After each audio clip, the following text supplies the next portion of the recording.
السلام علیکم۔ شہر کے بسیرا کا حاکم اپنے گھر کی بالائی منزل پر بیٹھا نیچے بازار میں خرید و فروخت کرتے لوگوں کو دیکھ رہا تھا۔ اس کے چہرے پر اطمینان جھلک رہا تھا کہ رایا خوشحال ہے اور شہر میں امن و امان کی صورتحال میں بہتری ہے۔ اس کے ملازم رات کو شہر کے گلی کوچوں میں پھیل جاتے اور لوگوں کے حالات معلوم کر کے ایسے آگاہ کرتے۔ اس طرح وہ حاکم شہر ضرورت کے مطابق لوگوں کی مدد کر دیا کرتا تھا۔ رایا کی خدمت کا یہی طریقہ تھا جو اس کو اپنے بزرگوں سے وراثت میں ملا تھا۔ اچانک حاکم شہر کی نظر بازار میں ایک عورت پر پڑی جو اونچی آواز میں صدا لگا رہی تھی کہ کوئی ایسا شخص بھی ہے جو میرے بھوکے بچوں کو کھانا کھلا دے، اور بدلے میں مجھ سے بدکاری کرنے کا۔ حاکم شہر اس عورت کی دردناک فریاد سن کر لرز گیا اور دربان سے کہا کہ اس عورت کو فوراً میرے پاس لے کر آؤ اور جاننا چاہتا ہوں کہ وہ سریعان ایسا کیوں کہہ رہی ہے۔ چنانچہ دربان نے حکم دیا، حکم کی تعمیل کی اور اس عورت کو حاکم شہر کے سامنے پیش کر دیا۔ وہ ایک جوان اور حسین عورت تھی۔ حاکم نے اس عورت سے پوچھا کہ تم کو معلوم ہے کہ تم سریعان بازار میں لوگوں کو گناہ کی دعوت دے رہی ہو اور اس عمل کی کتنی سخت سزا تم کو ملنے والی ہے۔ عورت نے سر جھٹک کر بے نیازی سے کہا کہ سزا اور جزا کی پرواہ میں کیوں کروں جب اس شہر کا رواج ہی یہی ہے کہ جسم کے بدلے اناج ملے گا۔ حاکم شہر عورت کی بات یہ سن کر حیران ہو کر پوچھنے لگا کہ ایک خاتون، مجھے تمہاری بات سمجھ میں نہیں آئی۔ میں شہر کا حاکم ہوں، میرے پاس آرام سے بیٹھو اور مجھے پوری بات بتاؤ کہ تم ایسا کیوں کہہ رہی ہو جبکہ ہمارے نظام میں ایسی کوئی خرابی نہیں کہ شہر میں لوگ بھوکے سو جائیں یا ان کو اناج لینے کے لیے اپنا جسم بیچنا پڑے۔ پھر وہ عورت کہنے لگی، میرا شوہر 3 چھوٹے بچوں کی ذمہ داری مجھے سونپ کر جنگ میں مارا گیا۔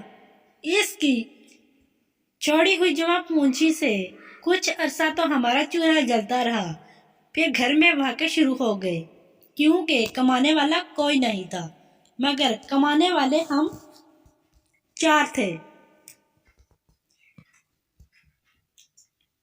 ایک رات میرے بچے بھوک سے رو رہے تھے کہ دروازے پر دستک ہوئی۔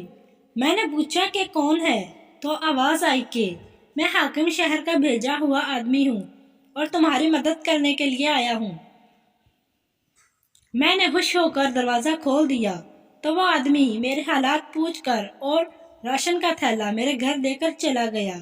کچھ دنوں بعد جب راشن ختم ہو گیا اور دربار سے دوبارہ سے فاقے لوٹ آئے تو ایک رات وہی آدمی دوبارہ آ گیا، لیکن اس بار اس کے ساتھ راشن نہیں تھا۔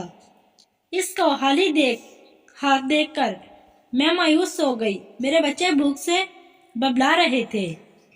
وہ آدمی کہنے لگا کہ اگر تم میرے ساتھ بدکاری کرو گی تو میں ساری زندگی تم کو راشن دیتا رہوں گا اور تیرے بچوں کا خرچہ بھی میرے ذمہ ہوگا۔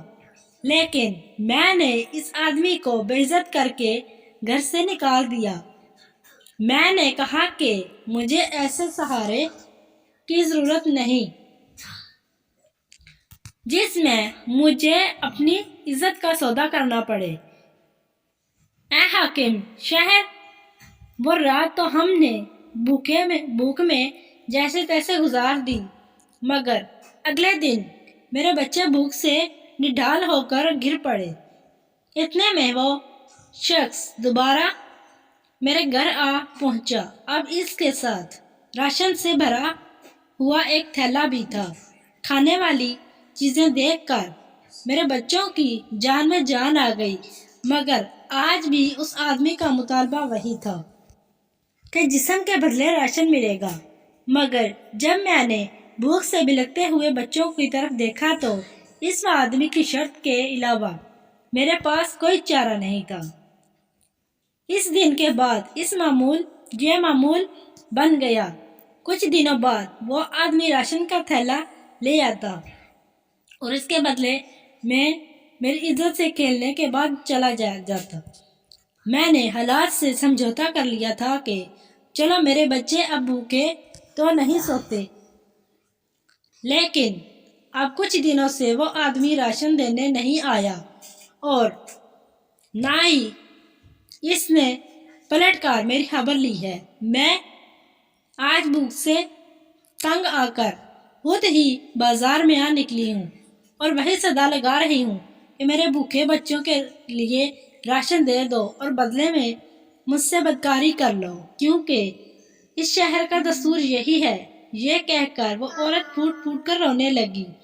حاکم وقت بھی اس کی دردناک کہانی سن کر اس کے ساتھ رو رہا تھا کہ اچانک دربان نے آ کر اطلاع دی کہ بیت اللہ مال سے ایک ملازم کی لاش برآمد ہوئی ہے، جس کی لاش کی حالت بہت خراب ہے، شاید کئی دنوں سے اس کمرے میں مرا پڑا تھا جہاں پر غریبوں کے لیے راشن کے تھیلے تیار ہوتے ہیں۔ حاکم شہر نے عورت کو ساتھ لیا اور جب بیت اللہ مال میں پہنچا تو اس عورت نے مرے ہوئے شخص کو دیکھتے ہی پہچان لیا کہ یہ تو وہی شخص ہے جو مجھے جسم کے بدلے راشن دینے آتا تھا اور اب کچھ دنوں سے نہیں آ رہا تھا۔ حاکم شہر نے عورت سے کہا کہ یہ تو بیت اللہ مال کا ملازم ہے جو یہاں سے میرے حکم پر شہر کے ضرورت مندوں کو اناج اور راشن دے کر آتا تھا۔ تم کو جوان اور اکیلی پا کر اس کی نیت بدل گئی اور وہ راشن جو تمہارا جائز حق تھا وہ اس نے تمہیں بدکاری کرنے کے بدلے میں دینا شروع کر دیا تھا۔ آج اس کا انجام تم نے اپنی آنکھوں سے دیکھ لیا۔